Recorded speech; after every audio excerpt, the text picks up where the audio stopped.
yang setiap pekan di hari Jumat, ya salah satunya kepada saudara SK ini diperkirakan menerima jatah sekitar 100 juta rupiah per minggu. Oke, baik, terima kasih. Assalamualaikum warahmatullahi wabarakatuh. Waalaikumsalam. Salam sejahtera untuk semuanya, selamat sore dan salam sehat. Yang saya hormati rekan-rekan wartawan, media, dan seluruh yang hadir pada kesempatan sore ini.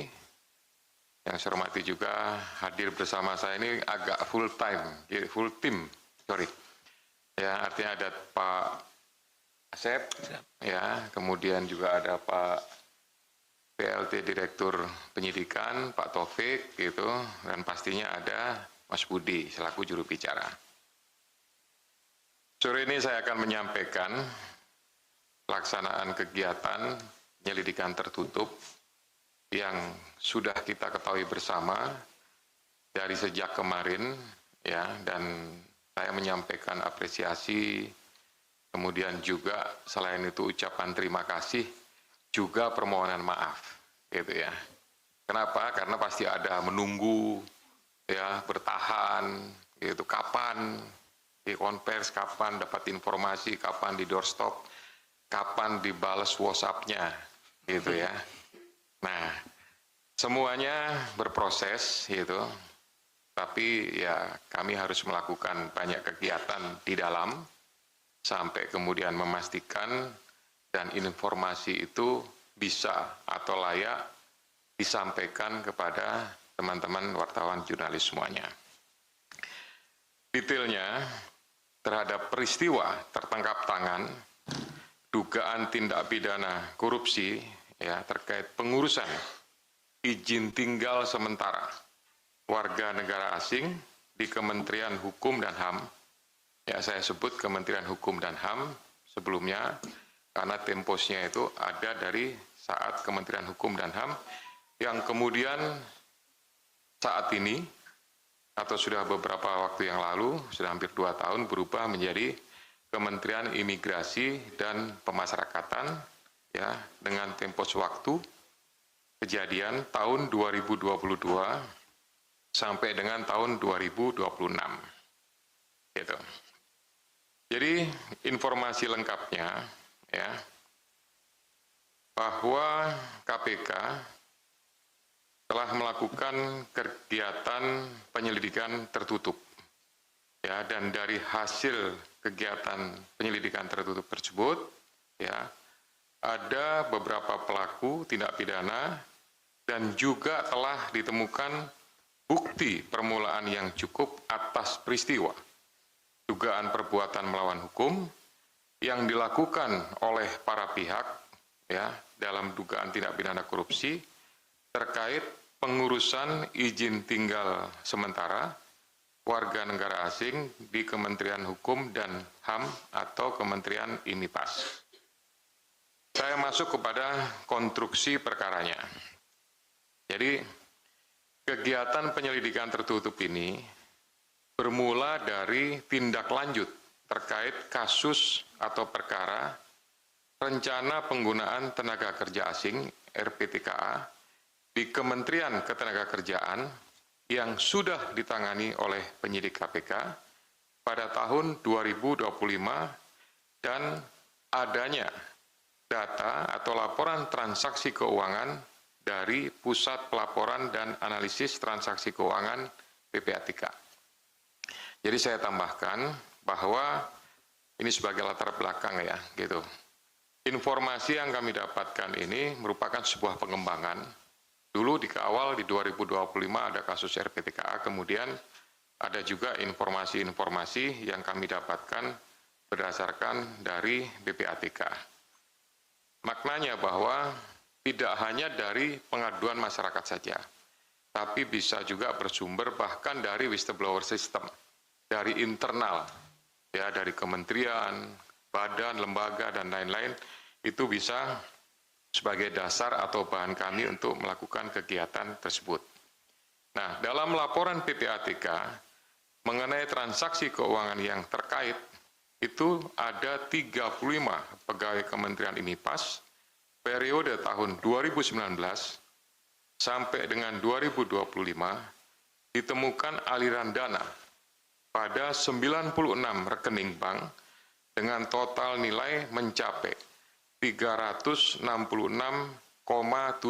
miliar rupiah. Dari total aliran uang tersebut, hanya sebesar 9,7 miliar atau sekitar 3% yang bersumber dari gaji atau tunjangan. Sementara sisanya atau 97% lainnya diduga berasal dari pihak-pihak yang melakukan pengurusan-pengurusan di bidang keimigrasian. Kemudian dalam proses penyelidikan tertutup yang sudah dilakukan, ya, dan juga termasuk kegiatan berita acara, pemeriksaan dan lain-lain, gitu, terhadap Saudara SK selaku Wakil Menteri IMIPAS tahun 2025, 2026, dan juga sebelumnya menjabat sebagai Dirjen Imigrasi tahun 2023-2024, diduga telah melakukan pemerasan dengan cara meminta jatah dari pengurusan izin tinggal sementara para warga negara asing melalui Saudara JS. Jadi JS ini adalah Direktur Izin Tinggal Sementara yang saat ini menjabat sebagai Kepala Kantor Wilayah Imigrasi Jawa Barat.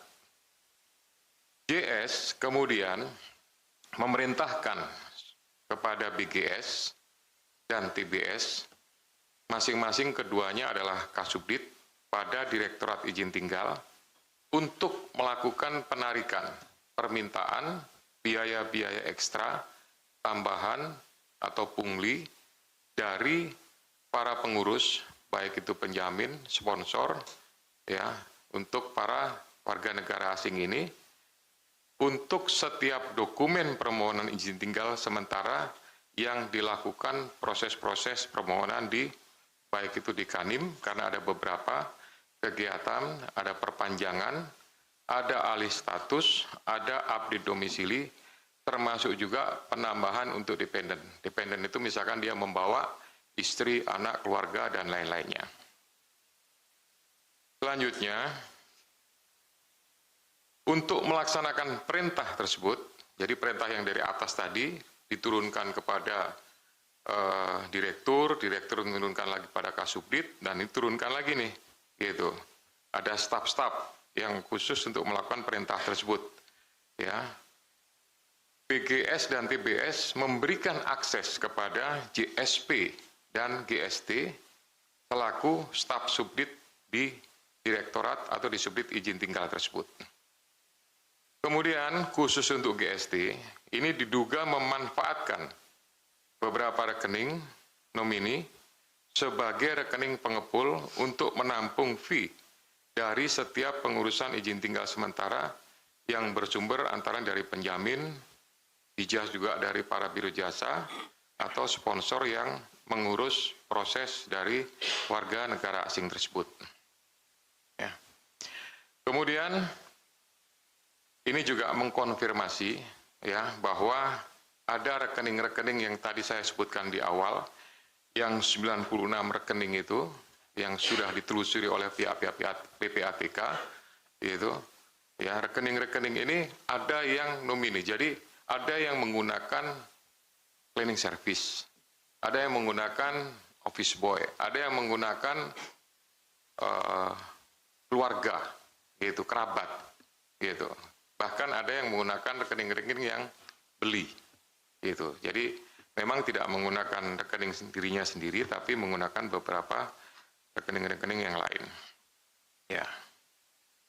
Jadi selama periode 2022 sampai dengan 2026, para pihak di Direktorat Jenderal IMIPAS, atau sebelumnya di Kementerian Hukum dan HAM, itu menerima uang secara langsung, baik tunai maupun transfer, baik yang melalui layering atau perantara, sekurang-kurangnya nilainya nominalnya adalah 145,5 miliar. Uang tersebut dibagikan kepada para oknum, ada pihak-pihak di Direktorat Jenderal Imigrasi yang setiap pekan di hari Jumat, ya salah satunya kepada saudara SK ini diperkirakan menerima jatah sekitar 100 juta rupiah per minggu. Kemudian untuk menyamarkan pembagian uang para pihak, ini yang bertugas membagikan ini, ya, memberikan atau menggunakan kode-kode distribusi khusus, seperti menggunakan istilah malaikat, yang dimaksud distribusi untuk para pejabat di lingkungan Direktorat Jenderal Imigrasi. Kemudian kode lainnya, ya ada beberapa pihak kan yang dapat bagian ini. Ini menggunakan istilah pembayaran konser, gitu. Jadi konser grup band. Ada yang misalkan vokalis dapat sekian, gitaris dapat sekian, gitu ya. Backing vokal dapat sekian, koreografer juga tertentu. Jadi menentukan untuk membedakan jumlah dengan menggunakan kode-kode tertentu tersebut. Yang mempresentasikan aliran uang itu untuk pihak-pihak tertentu. Selanjutnya, uang tersebut digunakan oleh para pihak untuk kepentingan pribadi, pembelian aset, maupun kegiatan usaha seperti mendirikan ada perusahaan towing. Jadi dari beberapa barang bukti yang berhasil disita, termasuk juga ini bisa dikatakan sebagai cangkang, seolah-olah dia memiliki aktivitas usaha atau shell company, yaitu dengan mendirikan perusahaan towing. Nah, dugaannya towing ini sebenarnya digunakan untuk kepentingan pribadi, karena berkaitan dengan mungkin hobi, karena ada beberapa motor, kurang lebih sekitar 6, yang disita motor roda 2 itu adalah motor trail, yang mungkin digunakan untuk kepentingan off-road, gitu ya. Dan ini kami sementara menduga sebagai upaya untuk menyamarkan uang-uang yang mereka terima dan kemudian disalurkan kepada para pihak lain.